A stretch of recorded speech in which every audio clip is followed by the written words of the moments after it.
Chamada é algo que arde muito no meu coração, e para mim é um privilégio estar com vocês aqui nessa noite, falando sobre algo que é tão importante para mim, tão especial no reino de Deus, e creio que nessa noite também vai ser bênção para a sua vida. Para facilitar a nossa caminhada aqui, a nossa jornada, nosso alvo aqui é estar falando sobre a importância do chamado, e a gente vai usar uma metáfora, porque com metáfora a gente consegue se comunicar melhor e entender melhor. Então, a metáfora que a gente vai estar usando é a metáfora de Hebreus capítulo 12, versículos de 1 a 3, principalmente, né? E aí ele fala sobre, o autor de Hebreus fala sobre o chamado como uma corrida proposta para cada um de nós. E essa é a metáfora que a gente vai estar falando aqui nessa noite, sobre o chamado de Deus. A gente vai estar usando a metáfora da corrida. Todos nós temos uma corrida. Eu e você temos uma corrida divina para percorrer nessa terra e precisamos identificar qual é a nossa corrida. E essa noite nós vamos estar falando, você que está nos assistindo agora, vai nos assistir depois, sobre essa corrida que Deus propôs para cada um de nós. Essa corrida maravilhosa, cheia de obstáculos, barreiras, lutas, adversidades, mas vamos estar percorrendo essa corrida juntos a partir de hoje. Como o Gustavo falou, nós vamos ter todo um processo aí de imersão, aprofundando, né, e correndo um pouco mais a nossa corrida, desenvolvendo mais a nossa corrida durante essas 5 semanas.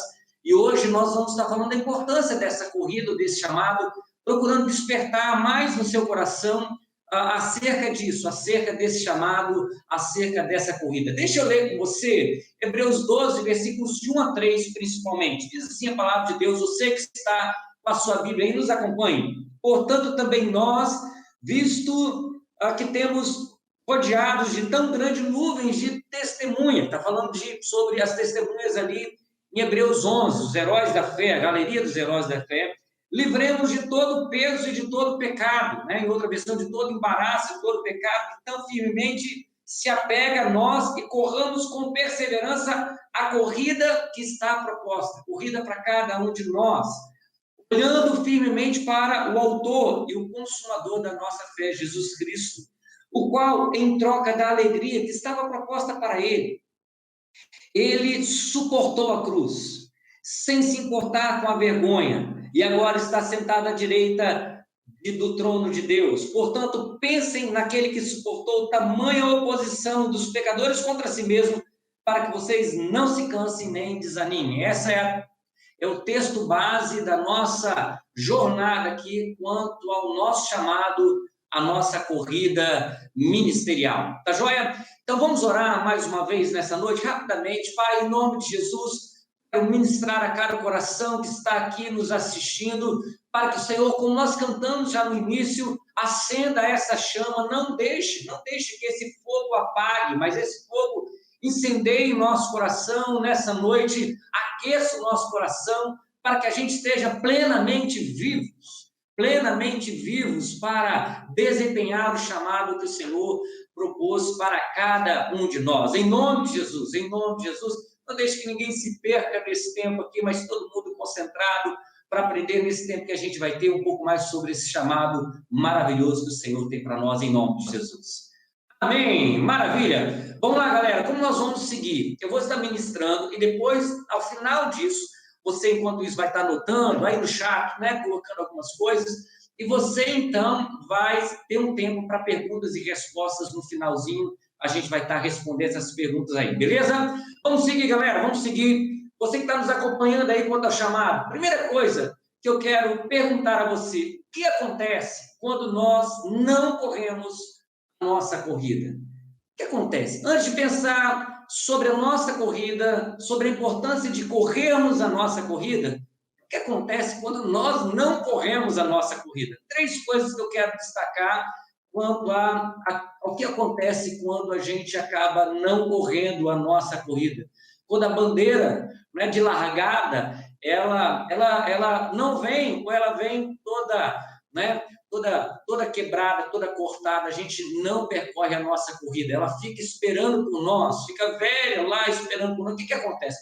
Primeira coisa que acontece quando a gente não corre a nossa corrida, nós ficamos geralmente perdidos. Nós nos perdemos. Nos perdemos quanto ao nosso propósito, quanto ao nosso sentido de vida, quanto ao nosso chamado, quanto à nossa razão de existência. E quando nós nos perdemos quanto à razão por que estamos aqui, nós sofremos dor. Na verdade, todos nós sofremos dor em vários momentos da vida. O problema é que quando nós não percorremos a nossa corrida, nós sofremos dor sem entender o propósito dessa dor. A gente sofre uma dor sem entender o propósito, sem entender por que essa dor veio. Porque todos nós sofremos algum tipo de dor, e essa dor, na verdade, é parte do nosso chamado, do nosso ministério, em sua grande maioria das vezes. Mas quando a gente não corre a nossa corrida, a gente sofre essas dores, mas sem propósito e sem transformação. Essa dor vem e depois ela volta, e depois ela vem e volta, não há transformação, porque nós não estamos percorrendo a nossa corrida. Segunda coisa que acontece quando nós não percorremos a nossa corrida, nós não corremos a corrida que Deus propôs para nós. As gerações se perdem. Não somente nós nos perdemos, mas as pessoas ao nosso redor se perdem. Quando a gente não percorre a corrida que Deus tem para nós, tudo entra em descontrole, tudo entra em um sofrimento, em uma dor sem propósito e sem transformação. Certa vez estava conversando com um pastor muito amigo meu, um dos meus irmãos queridos, ele tem um chamado apostólico e pastoral fantástico, e ele decidiu dedicar muito a sua vida ao ministério pastoral por causa de frustrações que ele deixou o ministério apostólico de lado. Eu falei com ele, então, meu irmão amado, enquanto você não percorrer a outra expressão do seu chamado, do seu ministério, as coisas vão de mal a pior, porque você tem um chamado apostólico e você já tem algum tempo que deixou esse ministério, essa expressão apostólica ao cuidado dos pastores, dos líderes do nosso país. E se você não percorrer essa corrida, virá dor, como tem vindo. Só que pior do que isso, virá dor não só sobre você, mas sobre as pessoas que estão ao redor e até aquelas pessoas que você talvez nem conheça, que precisam ser alcançados, precisam ser cuidados, pastoreados por você através do seu chamado, do seu ministério. E essas dores, então, vão atingir todo mundo, muitas pessoas. E as pessoas não vão ter clareza por que essa dor vem e nem vão ter transformação. Graças a Deus, depois de um tempo, ele voltou ao seu ministério, não só pastoral local, mas também ministério apostólico nesse local, e ele se reencontrou quanto ao propósito de Deus, e assumiu seu posicionamento, e muitas pessoas foram abençoadas. Terceira coisa que acontece quando a gente não percorre o nosso chamado, a nossa corrida, o mundo se perde, porque o mundo aguarda por nós. Deixa eu falar de novo, o mundo aguarda por você. Existem transformações no mundo, existem áreas de caos no mundo, que Deus nos criou para resolver, para solucionar. Cada caos no mundo tem um DNA meu, seu, de alguém nessa terra, que Deus convidou para percorrer uma corrida e solucionar essa área de caos. Mas se você ou eu não nos lançarmos contra a nossa corrida, o caos vai perdurar, a dor vai perdurar, sem clareza de propósito, sem um porquê, sem que haja transformação. O mundo todo se perde. Mas nós não fomos chamados para nos perder, nem para as nossas gerações se perderem, nem para o mundo se perder. O que acontece, então, quando nós dizemos sim à nossa corrida? O que acontece quando nós respondemos sim, Deus? Estou aqui, usa-me, vou percorrer a minha corrida. Deixa eu falar de 5 coisas, de forma mais específica, que acontece, pelo menos 5 coisas, quando nós decidimos correr a nossa corrida, quando decidimos startar a nossa corrida, iniciar a nossa corrida, bandeira de largada foi dada, tiro de largada foi dado, e pode contar comigo, Senhor, eu estou nela, eu vou percorrer essa corrida. Primeira coisa que a gente entende que acontece quando a gente diz sim, nós temos clareza de quem nós somos, nossa identidade divina, e do que nós nascemos para fazer, nosso propósito divino. Nós temos clareza. Sabe, queridos, todos nós somos bombardeados de circunstâncias por dentro e por fora, situações complicadas, complexas, todos os dias. Tem dias que a gente está bem, tem dia que a gente está 1000 por hora, tem dia que a gente não está tão bem, mas existe uma das coisas que nos ajuda, nos fortalece contra os abalos dessa terra, é saber quem nós somos, nossa identidade. E saber o que nós nascemos. Para o que nós nascemos? Jesus, em Lucas 4, ele fala: o Espírito Santo do Senhor está sobre mim, ele me ungiu para. Sofreu perseguições, lutas, batalhas, a morte, sofreu todas as coisas que um homem poderia sofrer. Mas esse mesmo Jesus, ele nos convida a falar como ele, a ter clareza como ele, e ver na própria Escritura, dizer: o Espírito Santo me ungiu, e aqui está escrito sobre mim, e ele me ungiu para eu ter clareza de quem eu sou nele, e ter clareza do que eu nasci para fazer. E não existem obstáculos, barreiras, covides, qualquer outra limitação que nos impede de percorrer nosso chamado, estarmos plenamente vivos, quando a gente diz sim para a nossa corrida. Eu convido você, então, a dizer sim. Se você não disse ainda, diz sim. Diga sim para a sua corrida. Começa a startar esse tempo de Deus para a sua vida. Segunda coisa, nós nos tornamos velozes e sentimos a sua alegria. Eu mandei alguns um link antes desse tempo aqui conosco, do Eric Liddell, né, um filme antigo chamado Carruagem de Fogo, mais lindo. Eric Liddell era um missionário, um filho de missionário, filho de pastores missionários na China. Ele era um escocês. Ele decidiu percorrer a sua carreira antes ministerial como missionário, ele decidiu percorrer a sua carreira como corredor profissional. E existiam muitas lutas, batalhas, né? A própria família falava: você nasceu para ser missionário. Ele ficava numa luta interna grande, porque ele tinha uma grande habilidade de correr, ele tinha uma grande competência. E depois você pode ver o filme Carruagem de Fogo, entrar no link aí, Carruagem de Fogo, tem alguns trailers de 10 minutos, 3 minutos, 2 minutos, que conta o resumo dessa história lindíssima. Bom, mas resumindo, ele certa vez falou para sua irmã no filme: olha, eu preciso correr, porque quando eu corro, quando eu estou correndo, eu sinto o prazer de Deus. E ele mandou uma carta, então, para sua noiva, que iria casar, então, né? Ele iria casar com ela, mas antes ele tinha que correr as Olimpíadas, e ele manda uma carta dizendo: meu amor, eu quero que você entenda bem, Deus me fez veloz, e quando eu corro, eu sinto o seu prazer. Que coisa linda é entendermos o nosso chamado, percorrermos a nossa corrida. O que te faz veloz? Sabe o que me faz veloz? Ministrar os pastores me faz veloz, ministrar os líderes me faz veloz, ministrar a igreja me faz veloz. Eu corro. Quando eu estou correndo velozmente, eu sinto a sua alegria, o seu prazer. Quando temos clareza do nosso chamado, nós corremos velozmente. Nós sentimos um prazer divino, sentimos um gozo celestial, nós sentimos a alegria do Pai em nossas veias. Nós nos tornamos velozes, sentimos a sua alegria. A terceira coisa, que quando nós dissemos sim a Deus e percorremos a nossa corrida, o que acontece? Nós nos tornamos agentes de transformação no mundo. O mundo espera por mim, o mundo espera por você, o mundo aguarda por nós. Nós somos agentes de transformação desse mundo. Cada um de nós tem um caos para solucionar nesse mundo, tem uma dor para resolver nesse mundo. Nós somos esses agentes que transformam essas esferas de influência na sociedade, no mundo. Nós nos tornamos agentes de transformação. Quarta coisa que acontece quando nós dissemos sim para correr a nossa corrida: nós abençoamos nossas gerações.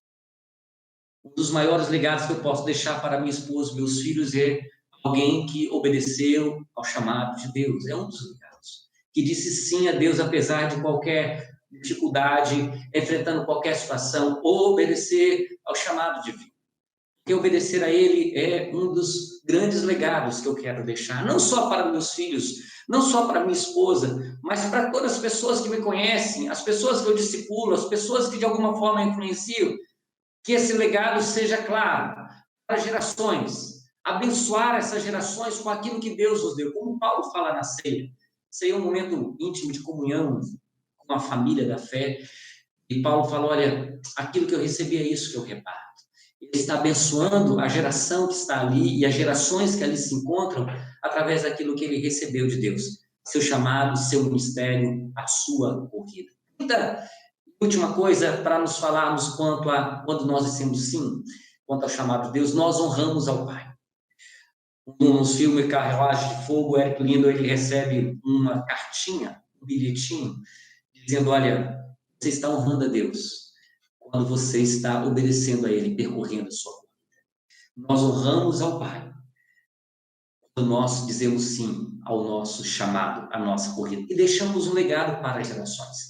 João capítulo 17, a oração do discipulador, a oração sacerdotal, Jesus ele fala, olha, eu me consagrei, me separei para as pessoas que tu me pedes. Eu me consagrei, me separei para a mensagem que tu me pedes. Eu me consagrei, me separei para a obra que tu me deste. Qual foi a obra, o chamado, a corrida que Deus estabeleceu? Exige de nós consagração, separação, porque soldado que se alista para essa corrida, o corredor, o atleta que se alista para essa corrida, não pode percorrer outra, a não ser essa corrida que Deus separou para nós. Por isso, eu quero convidar você mais uma vez, essa noite, a lembrar, Deus me chamou, eu preciso dizer sim ao chamado dele. Vou seguir com você, ainda nessa noite, você correrá a sua corrida? Eu quero fazer essa pergunta. Você dirá sim ou você dirá não? De tempo em tempo, Deus nos traz essa pergunta. E aí? Você vai dizer sim? Você vai dizer sim? Como Isaías disse, sim, Deus, usa-me, eis-me aqui. Você vai dizer. Se você disser sim, continua comigo nesse tempo. Se você decide dizer sim, continua comigo esse tempo. Como correr bem? Existem pessoas que correm de todo tipo. Veja comigo aí, nessa ilustração, tem gente que está correndo a corrida, tem gente que está correndo alegremente, tem gente que está chegando na linha de chegada, tem gente que não sabe o que está fazendo, está brincando na corrida, tem gente que está brigando na corrida, tem gente que está correndo algum outro tipo de corrida ou de outro esporte que não sabe que é sua corrida. Nós precisamos ter clareza da nossa corrida, mesmo essa corrida cheia de obstáculos, correr de forma alegre, contente, feliz quanto àquilo que Deus tem nos chamado. Correr a corrida que está proposta para cada um de nós. Como que você corre a corrida? Talvez você se assemelha, talvez você se identifica com um desses bonequinhos, né? Talvez você se identifique com alguém que está brigando em vez de correr, talvez você se identifique correndo uma outra corrida, talvez você está no período de superar os obstáculos, talvez você está correndo para tentar chegar na linha de chegada, mas talvez você está correndo alegremente, vivendo plenamente o seu chamado. Como correr bem? 7 passos que eu quero caminhar com você através de 7 perguntas-chave para lhe ajudar a correr bem a sua corrida. A primeira pergunta é o quê? O quê? Qual é a sua corrida? Que corrida você foi chamado para correr? E a gente vai falar um pouco sobre isso. Segunda pergunta tem a ver com onde você vai correr. Qual é o local? Qual a esfera de influência? Qual é o lugar da sua corrida? Terceira pergunta que eu quero caminhar com você nessa noite é como? Como você vai correr essa corrida? Precisamos pensar como correr a corrida com maturidade. Quarta pergunta é quando? Qual o tempo? Qual o tempo e qual o ritmo que você precisa correr? Alguns correm corridas de 100 metros, outros correm corrida de 400 metros, outros correm uma corrida velozmente, outros correm como marcha. Quando você vai correr e qual é o seu ritmo? A pergunta, contra o quê? Contra o quê você precisa correr? Existem obstáculos na corrida, e a gente quer falar pelo menos de 2. Sexta pergunta é contra quem? Existem adversários na corrida. Por último, 7ª pergunta, quem? Quem? Quem é o responsável por essa corrida?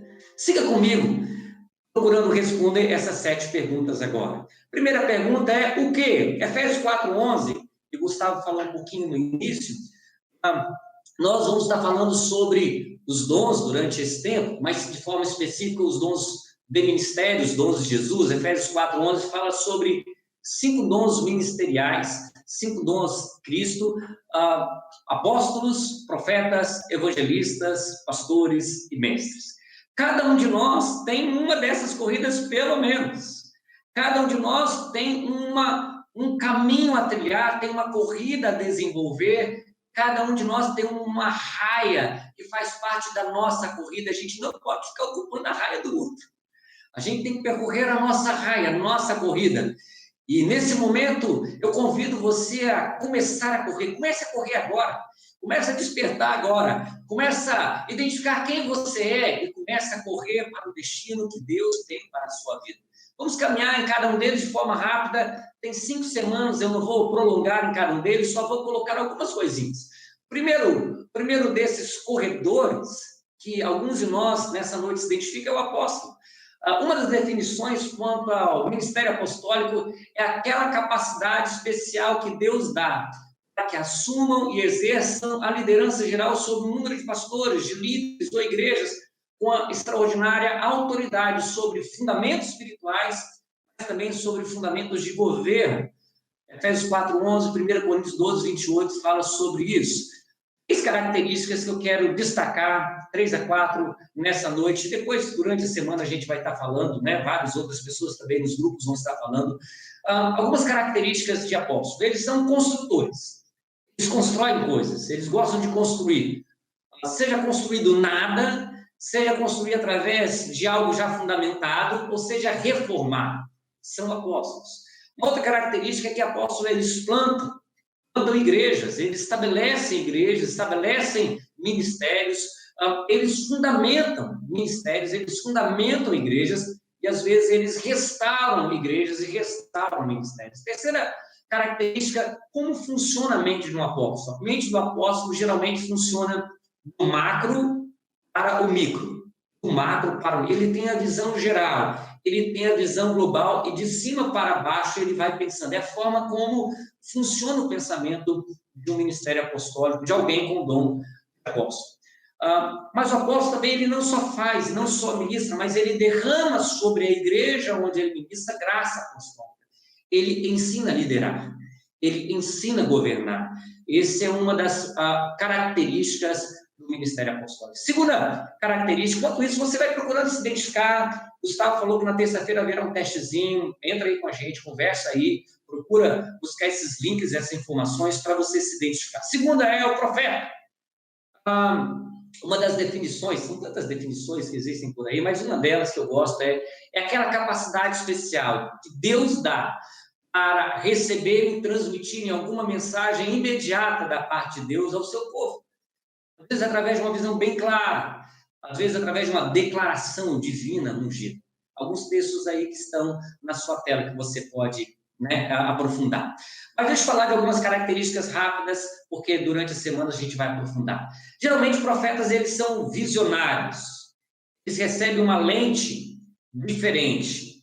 Eles têm uma forma de ver diferente. Eles são visionários. Eles são visionários de Deus. Eles veem como Deus vê. Eu gosto de usar essa linguagem. O profeta, ele revela a nudez muitas vezes. Mas ele não somente revela a nudez. Ele revela a nudez e a roupa nova para vestir. Existem muitos profetas que têm muita característica de revelar a nudez. Mas veja, de nada vale. Na verdade, às vezes é prejudicial quando a gente revela a nudez sem revelar a nova roupa para vestir. Na verdade, a gente acaba causando vergonha quando isso acontece. Deus nos chama, quanto a profeta, se você é um profeta, para revelar, sim, a nudez. Para revelar aquilo que está errado, mas, ao mesmo tempo, estabelecer uma roupa nova para a pessoa vestir. Porque nós não fomos chamados para trazer vergonha, mas para cobrir a vergonha. Isso revela a nudez, mas traga a roupa nova logo em seguida. Cubra a vida daqueles que precisam ser exortados, consolados e edificados. Como que funciona a cabeça, né? Como que pensa o profeta? O profeta, ele é interessante. O profeta, eu sou apaixonado por profeta. Eu acho um negócio lindo demais, eu gosto, né? Porque é fora da caixinha. O profeta é fora da caixinha.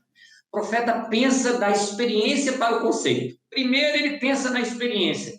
Depois ele estabelece o conceito. Ele funciona diferente. A cabeça dele é da experiência para o conceito. O profeta também ele derrama graça profética. Ele é chamado na igreja também para ensinar o povo a profetizar. Paulo fala, certa vez, olha, eu gostaria que todos vocês profetizassem. Ele ensina como profetizar, como ministrar também graça profética sobre as pessoas. Terceiro dom, homem-dom, que a gente pode descrever é o evangelista. Uma das definições é aquela capacidade especial que Deus dá para que partilhem do evangelho de tal modo que as pessoas se tornem discípulos de Jesus e membros responsáveis do corpo de Cristo. O evangelista, a gente fala que ele é um comunicador. Ele tem uma habilidade de falar, ele é carismático, ela é carismática. É impressionante uma ou um evangelista em ação. Eles são... as pessoas grudam nele. As pessoas grudam nela. Eles conseguem arrastar multidões. É sensacional. Durante essas semanas você vai poder aprofundar um pouco mais. É interessante que o evangelista, né, todo mundo que chega, ele inclui. Eles se movem através de relacionamentos inclusivos. Não importa quem é, ele vai trazendo, não pensa duas vezes. Depois que outros, né, tirem o peixe, tire aí o siri, tire aí o caranguejo, depois separa. Mas ele pega tudo na rede e traz para dentro. Como que a cabeça do evangelista pensa? Veja, o evangelista ele pensa de fora para dentro. De fora da igreja para dentro da igreja. Primeiro ele pensa naqueles que são de fora e traz, sem pensar em qualquer tipo de consequência ou realidade de dentro. É a forma de um evangelista pensar. É assim como ele pensa, é assim como ele se move. Eles derramam graça, evangelistas. Eles ensinam a testemunhar com graça, com leveza e com amor. O coração do evangelista é absurdamente enorme. Cabe todo mundo. Quarto homem-dom, né, pessoa-dom, que a gente quer compartilhar, é o pastor. Pastor é aquela capacidade especial que Deus dá para assumir uma responsabilidade pessoal, geralmente a longo prazo, geralmente fica a longo prazo, também está espiritual de um grupo de discípulos, seja uma igreja, seja uma cela, um grupo caseiro, um grupo discipulado, seja um grupo que for. Geralmente eles gostam de permanecer mais a longo prazo, cuidam do bem-estar desse grupo de discípulos. Algumas características, rapidamente, porque vocês vão percorrer isso durante as semanas. Eles são os cuidadores. Eles cuidam das pessoas. Cuidam de forma maravilhosa. Eles se movem através de relacionamentos profundos. Veja, enquanto o evangelista é relacionamento inclusivo, vem todo mundo, o pastor é relacionamento profundo. Ele quer se aprofundar, ele quer passar tempo de qualidade. Ela quer estar junto, ela quer estar perto. Como que um pastor ou uma pastora pensa? Pensa de dentro para fora. Quando o evangelista pensa de fora para dentro, o pastor ele pensa de dentro para fora. Primeiros de dentro, primeiros da casa, primeiras ovelhinhas, vamos cuidar dela, galera, vamos cuidar bem. É a forma do pastor pensar.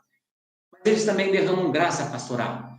Eles ensinam a igreja a crescer em maturidade. Maturidade. A gente vai falar um pouquinho depois, processo de maturidade. João era um grande pastor, o apóstolo João. E ele pensa assim, ele pensa de forma do processo de maturidade.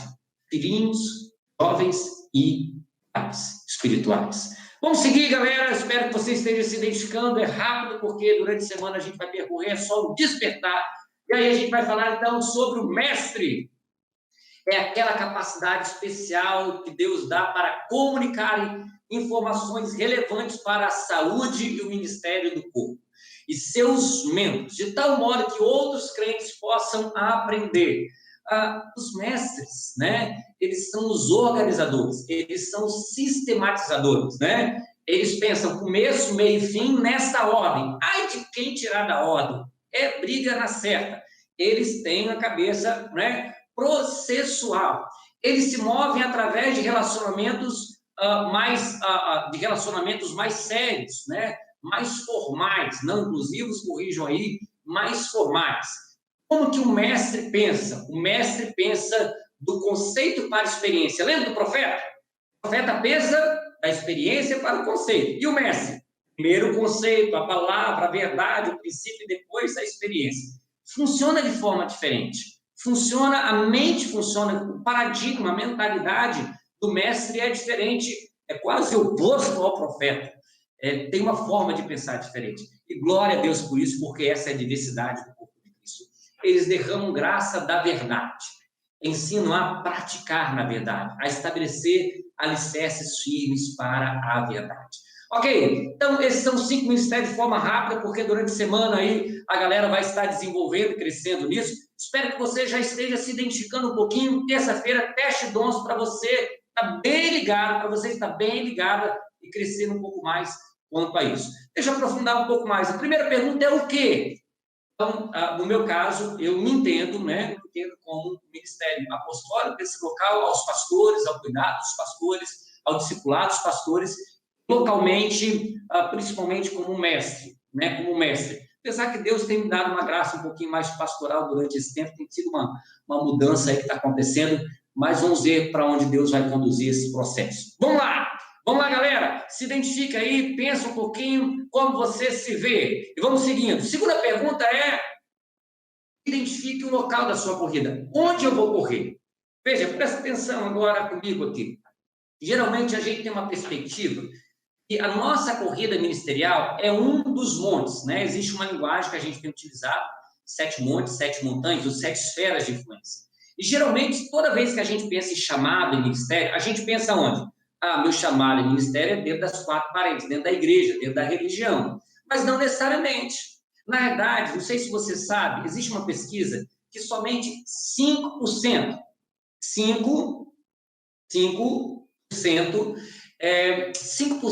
exerce seu ministério integral através da igreja local, através que a gente chama do monte da religião, ou da esfera. 5% seu ministério principal integral, sua vocação principal é ali. 95% dos discípulos, sua vocação são nas esferas da sociedade, ou seja, sua carreira é seu ministério. É bem possível que sua carreira profissional, como você chama, na realidade Deus olha com outra lente, com outros óculos, com outros olhos. Talvez Deus vê sua carreira, aquilo que está dentro do seu coração, como parte do seu ministério central no corpo de Cristo, nas esferas da influência. Quais são, Marcelo, as 7 principais esferas de influência? A primeira, eu já falei, é a religião, onde nós, em sua maioria, estamos vivendo, nosso quartel-general, né? nosso lugar de treinamento, onde alguns são equipados para treinar o corpo de Cristo, mas outros são equipados para fluírem dentro do seu chamado, do seu ministério. A religião é onde muitos de nós ocupam nosso papel parcialmente, mas não integralmente. 5% geralmente ocupa integralmente na religião ou na igreja local. Quais são os outros 6 esferas ou montes principais? Segundo é mídia, não segundo necessariamente nessa ordem, né? Área de mídia e da comunicação. Veja, queridos, quantos ministérios, quantos chamados de Deus, quantas vocações, quantas corridas, quantos corredores precisamos identificar para percorrer essa corrida. Hoje, com o Covid, o mundo da internet tomou uma proporção ainda maior do que imaginávamos. Cada vez mais precisamos de corredores qualificados que percorram a corrida, o monte, a montanha da mídia e das comunicações. Talvez Deus chamou para isso, para ser um influencer, né, um blogueiro, ou seja, ou para estruturar as bases para que outros possam fluir. Essa área, ou essa montanha da mídia, da comunicação, é fundamental hoje para nós, discípulos de Jesus. Terceiro monte ou esfera de influência, onde nós percorremos a nossa corrida, é a esfera de governo, política, magistrados, o legislativo, o judiciário, a área militar, todas elas são esferas de governo, aonde nós precisamos identificar se nós somos apóstolos, profetas, evangelistas, pastores e mestres, mas também qual monte nós vamos percorrer. Veja bem, dê uma olhadinha lá nas escrituras, Dá uma olhadinha, né, no que nós chamamos de Velho Testamento. Davi tinha uma esfera de governo. Ele atuava na esfera de governo. José era na esfera de governo. Esther, na esfera de governo. Daniel, na esfera de governo. Veja quantos, por exemplo, estavam na esfera de governo. Quantos, por exemplo, estavam nessa esfera? Influenciando, trazendo o reino de Deus.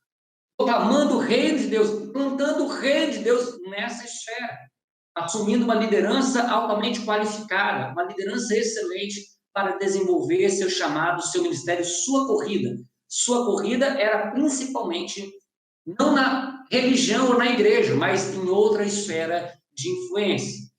Quarta esfera de influência, ou montanha ou monte, família. Não família como ministério, família na igreja local, mas profissionais voltados para a área de família. Vejam alguns: psicólogos, terapeutas, psicanalistas, médicos, assistentes sociais e uma infinidade de profissões voltados para o cuidado das pessoas, para o cuidado do indivíduo ou de toda a família.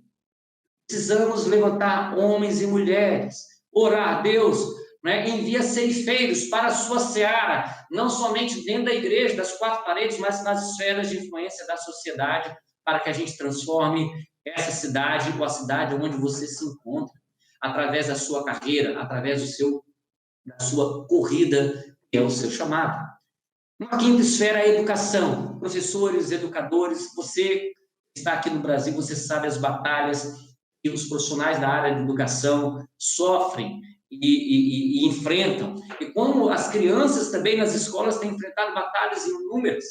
Veja, cada vez mais precisamos de discípulos na educação que proclamem os princípios da palavra de Deus. Uma educação por princípio, aonde as pessoas, as crianças, os pais, né, os filhos, as famílias possam estar seguras no processo de crescimento quanto aos valores do reino de Deus. Essa é uma das montanhas que tem a ver com o nosso chamado, com o nosso ministério. Outra montanha é a montanha dos negócios. Empresários, empreendedores, profissionais liberais estão nessa esfera, nessa montanha. Às vezes são apóstolos do mercado, às vezes são profetas nos negócios, às vezes são evangelistas que crescem e disparam empresas que desenvolvem muitas áreas e crescem bastante. Enfim, uma infinidade de áreas de negócio através dos 5 ministérios. Não pense só nos 5 ministérios, não pense só nos 7 montes, procura ligar as duas coisas. Se eu tenho um ministério X dentro dos 5, qual é a minha montanha? Por último, uma sétima montanha ou monte ou esfera de influência, onde eu preciso identificar onde eu vou percorrer minha corrida, é a área de esportes e entretenimento. Cada vez mais, né, você percebe aí a área de esporte, eu falei do Eric Liddell, ele se tornou altamente influente. Ele alcançou muito mais pessoas no seu tempo enquanto corredor do que enquanto missionário. A sua influência foi muito mais poderosa no seu tempo de corredor, no seu tempo de atleta, porque através do esporte, ele ganhando a Olimpíada e testemunhando a glória de Deus ali, sendo um instrumento de Deus, ele impactou, inclusive, países comunistas. Foi algo extraordinário, não somente sua nação, mas outras nações, porque era a modalidade principal daquela época, e ele se torna um grande campeão, batendo recorde, dando glória a Deus, testemunhando por Jesus. Olha só que coisa extraordinária. Precisamos identificar qual é um dos nossos 5 ministérios centrais. Segundo, aonde eu vou correr? Qual é a sua corrida? No meu caso, a minha corrida, o meu monte principal é a igreja, e meu segundo monte principal, na verdade, é despertar pessoas para os outros montes ou outras esferas de influência. Beleza? Rapidamente aí, onde você está, marca um xizinho, né? Dá para marcar no seu computador, senão você vai estragar o seu computador e seu celular, mas você começa aí a pensar, quais dessas 7, pode ser 1, pode ser 2, pode ser 3, você que está no início da sua corrida, talvez você esteja em dúvida, então marque mais de 1, marque mais de 2, não tem problema. Comece a marcar assim, Deus, para onde o Senhor está me levando? Se eu tenho um ministério profético, pastoral, de mestre, ou se eu tenho um ministério evangelístico, ok, mas qual é o monte? Eu vou correr em qual montanha dessas? Aonde está a minha corrida? Então, procure identificar um desses montes aí, ou até mais de um. terceira pergunta que eu quero responder com você nessa noite, rapidamente, é: identifique que tipo de corredor você é. Como que você percorre a sua corrida. A forma. Eu gosto muito de 1 João 2, 12 a 14 e Colossenses 2, 6 a 10. Ele fala sobre níveis de maturidade. Veja, existe um tempo que nós corremos como filhinhos. Ainda somos meninos, ainda estamos crescendo. E é bom ser filhinho amado. É bom se sentir amado no colo do pai, no coração do pai. É importante permanecer, de certa forma, como filhinho, crescendo em nossa identidade. Colossenses 2, 6, 10, ele fala sobre a identidade. Nós temos clareza, então, da nossa identidade, de quem nós somos. Então, ser filho amado é fundamental. Porque senão a gente começa a olhar para o lado, quem está correndo mais, quem está correndo menos, quem está sendo mais favorável, se existe, né, vara aí prejudicando a galera, ok? Então, filhinho às vezes se perde nessas coisas. Mas se você se sente como um filhinho amado, filhinha amada, isso é bom. Mas não pare aí. Não pare aí. Nós precisamos crescer em maturidade. Nós precisamos aprender a correr não só como filhinho, mas como jovens guerreiros, jovens guerreiras. Nós precisamos lutar o bom combate, crescendo em maturidade. Sendo homens e mulheres jovens, maduros, jovens guerreiros maduros. Não idade. Idade também sou jovem, né? Eu tenho 4,8, corpinho de 30, não é verdade? Mas assim, nós precisamos percorrer a nossa corrida pensando de forma madura, sem conflitos, né? A sua fase, né? De você ter conflitos emocionais, né? De você entrar em brigas por poder, por competição, não é o nosso caminho, não é o meu e o seu lugar. Porque algum é mais favorecido que o outro, isso passou. Nós precisamos crescer em maturidade como jovens guerreiros e saber que essa corrida é para nós, disciplinados, percorrendo, sabendo, separando tempo para percorrer e focar nessa corrida. Terceira característica de como nós devemos correr é como pai. Nossas igrejas precisam de pais espirituais. Eu já falava isso já há um tempo atrás. Olha, falando para a igreja de Corinto, eu falo, olha, eu vejo que vocês têm muitos mestres e tutores, mas poucos pais. A igreja brasileira precisa de pais espirituais. E nós, que talvez nos encontramos como jovens guerreiros e devemos, de certa forma, continuar sendo filhinhos e jovens, nós não devemos parar. O mundo precisa que nós nos tornemos pais espirituais, crescendo com clareza em nossa missão, abrindo mão de todas as outras coisas que limitam a nossa missão, percorrendo a corrida que está proposta e discipulando outros, porque pais têm filhos. Nós precisamos de uma geração de paternidade, de maternidade espiritual para percorrer a nossa corrida. Então, onde você se encontra? Não tem nenhum problema você estar com um filhinho ainda, glória a Deus por isso, filhinho amado, no colo do pai, seguro. Não tem problema você estar como jovem guerreiro, uma jovem guerreira ainda, é o seu tempo, e cada tempo é formoso debaixo do céu. Precisamos não pular etapa, mas viver todo o tempo que Deus tem para nós de forma gloriosa. Mas talvez você está sendo chamado para se tornar um pai, uma mãe, para não só percorrer a sua corrida, mas ajudar outros a percorrerem a corrida deles. Amém? Então, identifique aí como você está correndo, como filhinho, como jovem ou como pai. Quarta pergunta nessa noite que eu quero falar acerca do chamado. Isso é importante, porque o chamado é algo fundamental na vida. O chamado tem a ver com o nosso propósito divino, então você tem que ter clareza da sua corrida, porque você nasceu para isso, eu nasci para isso. Eu preciso me aprofundar nesses conceitos, eu preciso crescer nisso. O quarto é quando? Corra a sua corrida em equipe e em ritmo saudável. Não corra sozinho, não corra sozinha. Cada um prestará conta da sua corrida. Eu não prestarei conta da corrida de ninguém. Quando estiver juntamente com meu pai, ele vai falar, e aí, filhão, como é que foi a corrida que eu te chamei para correr? Ele vai perguntar isso para mim, com muita alegria. E com muita alegria eu falo, pai, eu sentia você correndo comigo. Era uma alegria imensa, porque aquilo que estava no seu coração ardia dentro do meu coração. Eu fazia isso. Eu não conseguia fazer nenhuma outra coisa mais do que correr a corrida que o Senhor separou para mim. Jesus falou isso. Ele falou, olha, pai trabalha até agora, o pai corre até agora. E eu corro juntamente com o pai, eu trabalho com o pai revela a corrida dele para mim. E eu somente corro aquilo que eu vejo o pai correr. Jesus falou isso em outras palavras. Eu preciso falar, pai, a corrida que o Senhor está me chamando a correr contigo, eu estarei convosco. Emmanuel, Deus conosco. Qual a corrida nós vamos correr juntos? Segunda coisa, quanto à nossa corrida, existem corridas temporárias ou preparatórias e existem corridas permanentes. As corridas são como ciclos. Eu creio que Gustavo vai falar durante esse tempo aí, durante as semanas, um pouco sobre as fases, as etapas da corrida. Mas é importante entendermos que existem tempos, né, que Deus separa para nós para nos treinar. Parece que é a corrida, mas não é. Mas é importante que a gente ache que é, porque senão não correríamos. Então, Deus nos ajuda, o pai fala assim, ó, vamos correr aqui. Igual o pai quando corre com seu filho treinando. Vamos correr aqui comigo. Só que é temporário, não é a corrida de fato. Ele está nos treinando, ele está nos preparando, ele está cuidando de nós, desenvolvendo músculos, desenvolvendo energia, desenvolvendo a experiência, para que chegue o tempo que é a nossa corrida plena. A gente chama isso de tempo de convergência. Uma coisa só eu faço. Durante um tempo a gente faz muitas coisas, mas chega um momento que a gente foca. Uma coisa só eu faço. E essa é a corrida permanente. É aquilo que fomos destinados.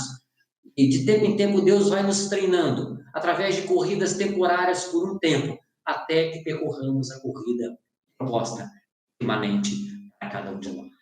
Terceira coisa, quanto a isso que eu quero compartilhar, é que cada um tem a sua corrida específica.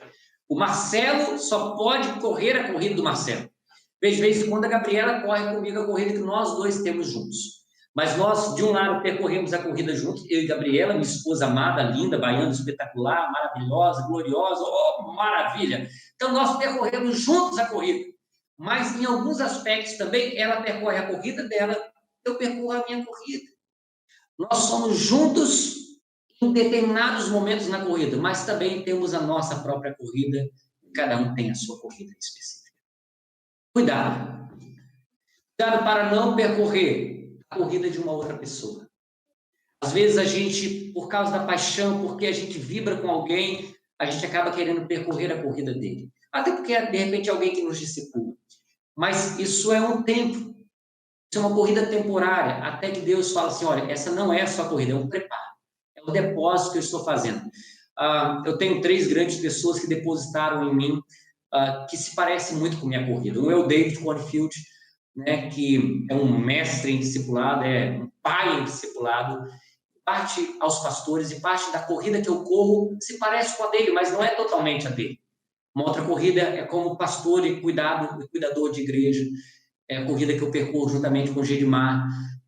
Ele tem a corrida como pastor, o meu irmão mais velho, não fisicamente, não biologicamente, mas espiritualmente, eu recebo dele essa graça, esse coração tão extraordinário. O Josué Campanhão é alguém que é extraordinário em liderança. Eu gosto de percorrer a corrida dele em parte, para receber dele. Mas veja, eu não sou nem o Josué, nem o David, nem o Gedimar, eu sou o Marcelo.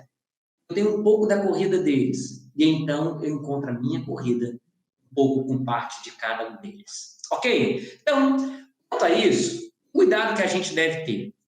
Antes a gente terminar, um pouquinho. Cuidado para também você não atrapalhar a corrida do outro.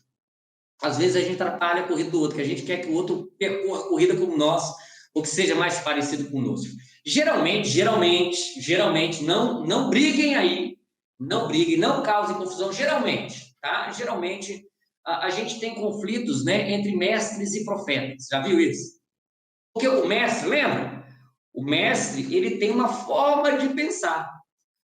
Qual a forma de pensar do mestre? O conceito para experiência. Enquanto profeta, é oposto. É água e vinho. Não sei quem é água, quem é vinho, mas é água e vinho. O profeta pensa o quê? Da experiência para o conceito. Papai! Aí, às vezes, dá fight, dá briga. Claro, aqui, entre nós, que você que está no assistindo, não dá. Mas outros, às vezes, não. Então, temos que cuidar para não atrapalhar a corrida do outro. Cada um tem a sua corrida. Um outro, só entre nós, não fale para ninguém. É aqui, segredo, eu e você. Não fala para ninguém, porque depois vão ficar brigados comigo aí, bravos comigo. Mas veja bem, pastor e evangelista, aqui no nosso meio, não, né? Onde, não, você vive, não. Mas em outros países, geralmente isso dá muita confusão.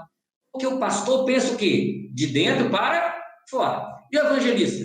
De fora para dentro. O evangelista vai jogando tudo quanto é coisa, né? O pastor quer cuidar, quer proteger, quer cuidar do rebanho. Não, essa ovelhinha dessa cor, não, essa ovelhinha com menos, né? Menos talvez pelo, não, essa ovelhinha com menos lã, não. Essa ovelhinha assim, talvez não, espera um pouquinho essa ovelhinha para entrar aqui. Enquanto que o evangelista vai botando a ovelha de tudo quanto é jeito, né? Se bobear, bota cabrito, se bobear, bota até lobo, vai botando, depois se resolve. Quando o pastor vê, tem até lobo dentro. Não, macho velho, tira esse lobo daqui. Então, às vezes dá conflito, dá briga. Negócio de frada, vamos transformar esse lobo em ovelha e vai dar tudo certo. Então, tem que tomar cuidado para a gente não atrapalhar, não é verdade? A corrida do outro. E o apóstolo? O apóstolo fica doido, fica louco com essa confusão toda. Fala, como que eu vou organizar essa bagunça? Né? E é uma luta. Mas isso é só quando a gente não está fluindo no espírito, né? Nós não somos maduros. Quando a gente é muito filhinho, isso às vezes acontece. Mas aqui, que você que está nos assistindo, ninguém é filhinho. Todo mundo é de jovem para pai, e está belezinha. Vou até passar, porque isso não acontece aqui. Vamos seguir. Uma outra coisa que a gente pode perceber é contra o que nós lutamos? Contra o quê? Contra obstáculos. A corrida ele tem obstáculos que a gente precisa ter clareza. Dois obstáculos. Existem obstáculos que podem nos limitar, né? São que Hebreus fala que são os nossos embaraços. Às vezes, sobrecarga, ativismo, né? Não saber dizer não, tantas coisas, são embaraços. Compromisso que a gente assume que a gente não deveria assumir, né?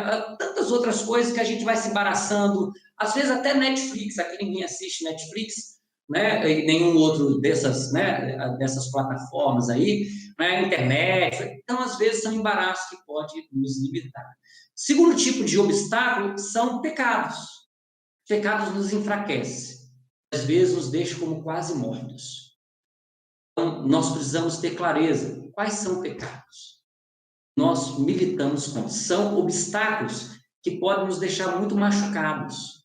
Podem nos deixar com algumas dores no corpo que a gente não consiga correr mais. Tome cuidado. Leve a sério embaraços e pecados e procure destruir, procure superá-los. Procure superá-los. Você corra a corrida levemente, livremente, velozmente, alegremente. Os maiores obstáculos são internos, não externos. Você tem mais limitações ou mais fraquezas? Mais embaraços ou mais pecados? Como que você lida com isso? Sexto e penúltimo, estamos quase acabando. Vamos lá. Cuidado com as flechas inflamadas. Contra quem você luta? Nós lutamos contra o capeta, contra o bicho ruim, contra o capiroto, né? Eu gosto do chat, o seu chat já faleceu, já está, né? Já está na glória. Ele fala bem assim: nossa luta é contra a carne, é contra o mundo, é contra o diabo. Carne contra o mundo e contra o diabo. E é verdade. Mas desses aí, o capiroto é de lascar. Então, existem adversários que podem nos roubar, matar e destruir, Satanás. E a gente precisa saber como lidar com ele. E a Bíblia fala, olha, né? Resista ele, né? E submeta-se a Deus. Quanto maior a corrida, maior o adversário. Presta atenção.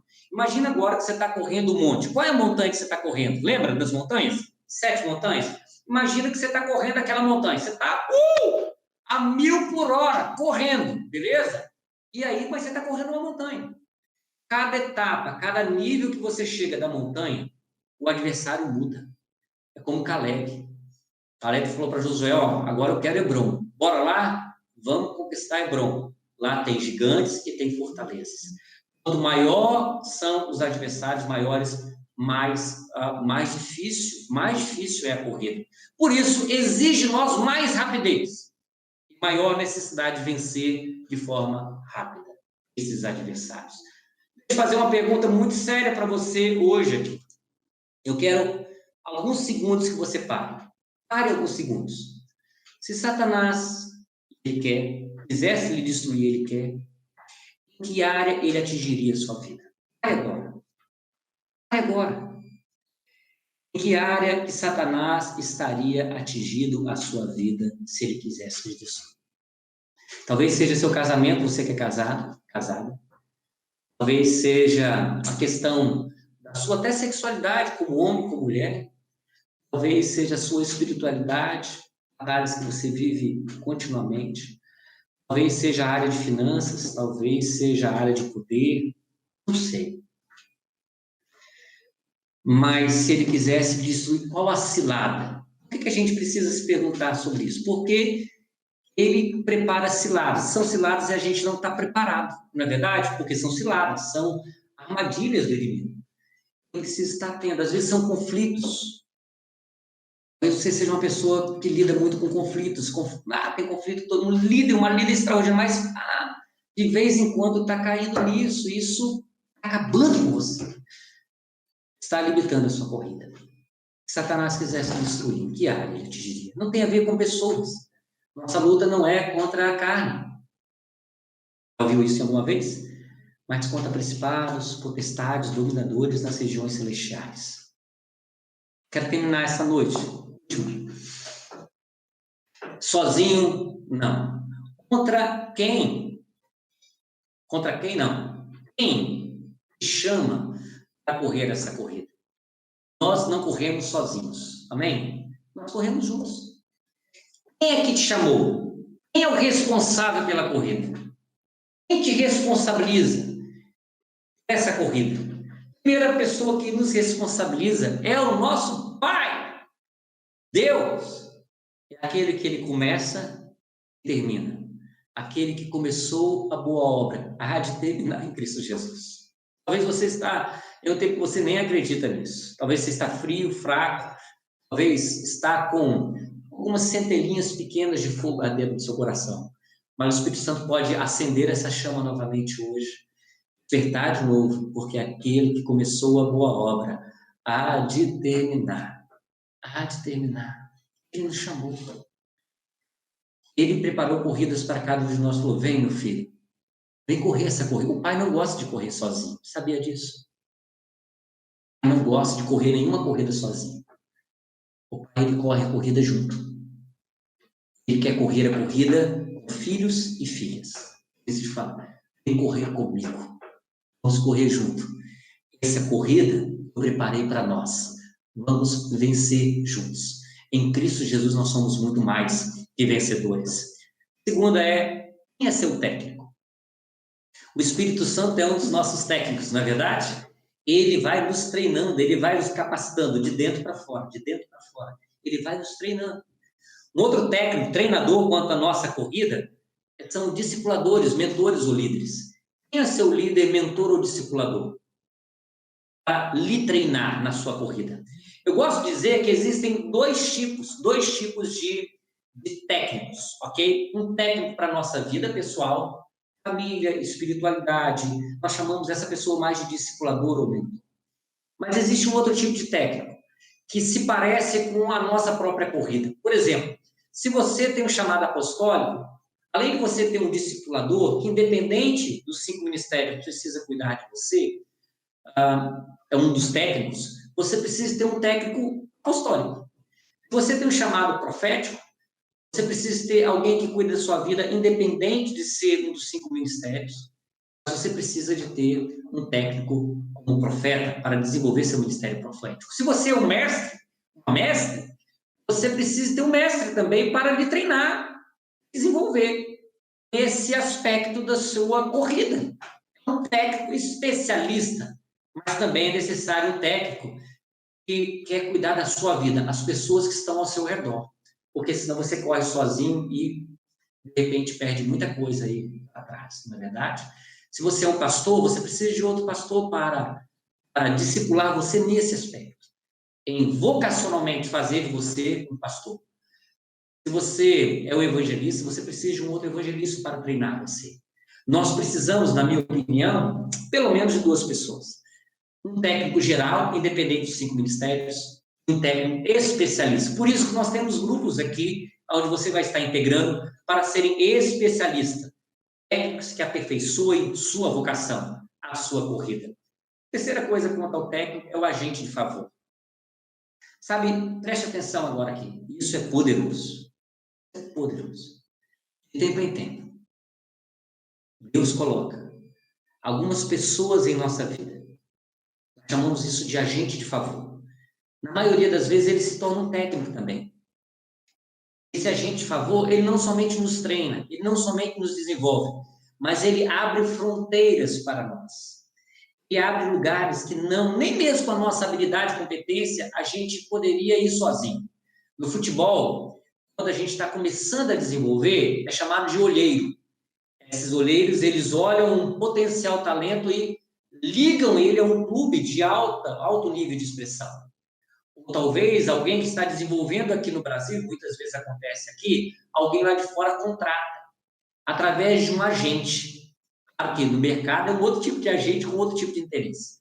Mas no reino de Deus é um agente de favor. Ele nos liga a pessoas-chave, nos transporta a territórios e a geografias, aonde nós só entramos através desse agente de favor.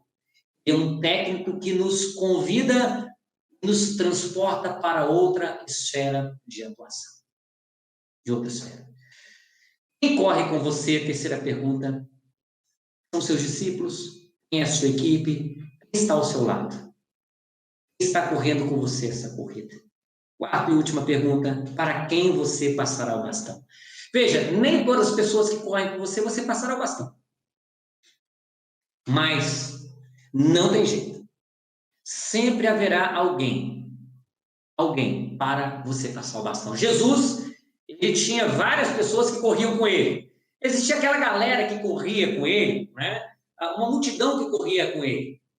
Depois, 70, 120 corriam com ele mais perto. Jesus apressou o braço, correu mais, e aí se descolou dos 70, 120. Mais 12 discípulos, então, correram profundamente, está lá, seguindo Jesus ali. Chega um momento que Jesus se descola desses 12, corre mais velozmente, mais profundamente. E aí, 3 correm com ele. Pedro, Tiago e João. Esses 3, eles são aqueles que Jesus estava treinando para passar o bastão. Presta atenção. Que vale você correr toda uma vida, se você não passar de forma correta o bastão. Tudo se perde. Tudo pode se perder na passagem do bastão. Por isso, tenha clareza para quem você vai passar o bastão.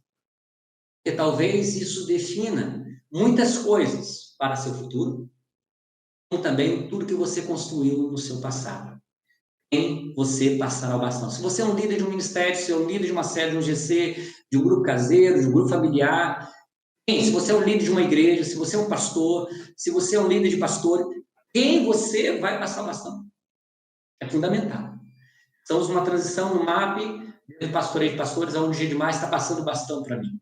É um projeto de 3 anos. Primeiro ano ele lidera e eu acompanho. Segundo ano nós lideramos juntos. Terceiro ano eu lidero e ele me acompanha. Estamos nesse final, porque é um projeto nacional, então requer muito cuidado. Mas também requer cuidado para todos nós. Talvez não em 3 anos, mas talvez em um processo, onde você gradativamente sabe quem você vai passar o bastão para quem você... Porque é o chamado de Deus. É a corrida. Muitos dependem disso, além de nós. Quero terminar essa noite, então, com o alvo. Não esqueça qual é o alvo. A corrida em si não é o alvo. Existe um alvo maior. Fazer discípulos. Fazer discípulos. Eu gosto de uma linguagem que eu tenho usado. Vida na vida. Vocação na vocação. Vida na vida, repartindo a nossa vida. E vocação na vocação, entendendo qual é o seu chamado ministerial. Para quem você vai discipular nesse chamado ministerial. Bem, sermos uma família, muitos filhos semelhantes a Jesus. Temos uma família, qualidade. Muitos filhos filhinhos jovens e pais, de idade, maturidade, semelhantes a Jesus. A nossa finalidade é ser parecido com o nosso irmão mais velho. Aquele que era o unigênito, que se tornou o primogênito. Quero orar por você, aonde você está nessa noite. Ou nesse tempo que você está nos assistindo. Quero lhe convidar a um novo tiro da largada. Há um tiro da largada agora para ser dado. Você vai dizer sim. De tempo em tempo, Deus nos chama para correr novamente. Para correr a corrida. Não é uma corrida qualquer, é uma maratona. Uma grande maratona. Em 7 esferas de influência. Onde precisamos identificar qual é a nossa montanha. E como vamos percorrer. Apóstolos, profetas, pastores, evangelistas, mestres. E com quem vamos correr essa corrida linda e maravilhosa, extraordinária, essa aventura sagrada. Isso, querido irmão e irmã, lembre-se, Deus me fez veloz. E quando eu corro, eu sinto o seu prazer. E sabe, talvez existam poucos prazeres maiores do que correr a corrida que Deus estabeleceu para nós. Gozo celestial, que satisfação, que alegria, que prazer, correr velozmente, desembaraçados de pecados, a corrida que está proposta. Não olhando para os obstáculos, barreiras, mas olhando para Jesus, tendo em vista a alegria proposta. Correr velozmente. É lindo. Em sua corrida, ele recebeu um bilhete da sua noiva, no dia da sua corrida. Sabe qual era o bilhete? Era esse texto. Isaías 40, 31. Mas os que esperam no Senhor renovarão as suas forças. Subirão com asas, com as águias. Correrão. Não se cansarão. Caminharão e não se fatigarão. Quero chamar você não só a dizer sim à corrida, dizer sim novamente, mas renovar, subir, correr, caminhar dentro da sua corrida. Feche seus olhos neste momento, onde você estiver. Pai, eu quero ministrar renovo de forças, vigor, para aqueles que estão muito cansados. Flechas inflamadas que atingiram seus corações. As flechas foram tiradas, mas a chama às vezes ainda machuca nas feridas.